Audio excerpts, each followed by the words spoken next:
Hallo ihr Lieben, herzlich willkommen in Nassküche. Heute machen wir eine Gemüsepfanne mit Spargel, Kräuterseitlinge und Pak Choi. Die braucht nicht viel Zeit, schmeckt aber sehr lecker. Na, dann los! Spargel schälen, die holzigen Enden abschneiden, dann in Stücke schneiden. Kräuterseitlinge in grobe Stücke schneiden.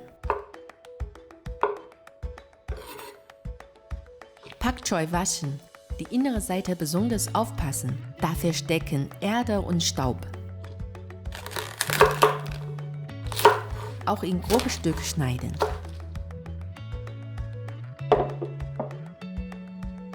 Lauchzwiebel in Scheiben schneiden. Ingwer in Scheiben schneiden. 1 Teelöffel Stärke, 40 ml Wasser gut vermengen. Wir machen diese Mischung, um die Soße anzudicken. Riesengarnelen sind natürliche Geschmacksverstärker. Ein Schuss Öl in die heiße Pfanne. Wenn ich 5 Gewürzpulver, Lauchzwiebel und Ingwer zusammen anschwitzen.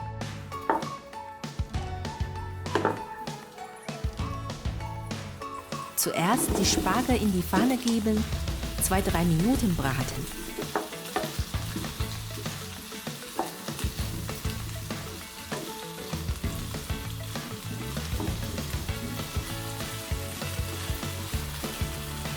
Dann die Kräuterseitlinge und Garnelen rein.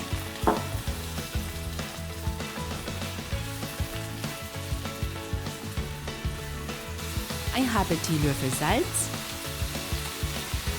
ein Esslöffel Maggi-Würze, ein Esslöffel Austernsoße. Gut rühren.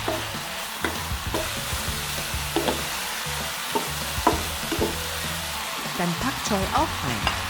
Kurz braten.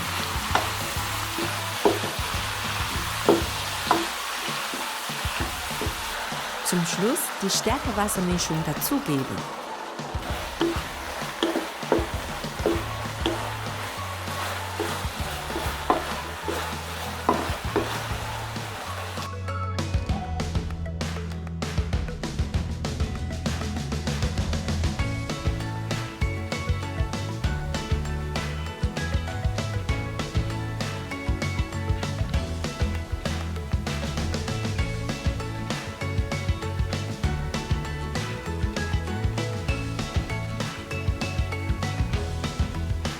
Als Klassiker esse ich auch ganz gerne Spargel mit Sauce Hollandaise.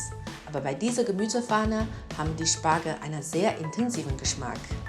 Na, Lust, Spargel mal anderes zu kochen? Bis bald!